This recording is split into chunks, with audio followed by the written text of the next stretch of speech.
మనం ఏదైనా పని మీద బయటకు బయలుదేరినప్పుడు మనకెదురుగా పిల్లి వస్తే అసలు బయలుదేరొద్దు. ఆ పని జరగదు. ఏమైనా ప్రమాదం జరగొచ్చు అని చెప్తూ ఉంటారు. కానీ ఈరోజు నేను పొద్దున్న లేవగానే పిల్లి మొహమే చూడాల్సొచ్చిందనమాట. గేట్ దియ్యంగానే మా ఇంటి ముందైతే పిల్లి చచ్చిపోయింది. దాని పైనుంచి ఏదో బైక్ ఎళ్ళినట్టుంది. పొట్ట పైన మొత్తం బైక్ టైర్ గుర్తులైతే ఉన్నాయన్నమాట. ఆ టైర్ ఎక్కగానే పాపం అది ఎంత విలవిలలాడి చచ్చిపోయిందో. నోట్లో నుంచి బ్లడ్ వచ్చింది. కింద నుంచి కూడా బ్లడ్ వచ్చేసింది.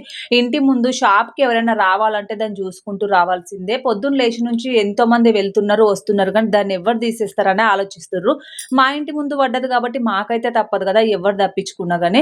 మున్సిపాలిటీ వాళ్ళకి ఫోను చేసేటంత టైం లేదు. ఎందుకంటే అది మొత్తం బ్లడ్‌తో ఉందన్నమాట. చాలా ఘోరంగా అయిపోయింది. ఎవరి టైం ఎట్లొస్తదో చెప్పలేం గదా! రోడ్డు మీద పడి చచ్చిపోయిన మనుషులకే దిక్కు లేదు. ఈ మూగ జీవాలను ఎవరు తీసేస్తారు? మా ఆయనకేమో డ్యూటీకి టైం అయిపోతుంది. ఇది చూస్తేనేమో స్మెల్ వచ్చే పరిస్థితొచ్చేసింది.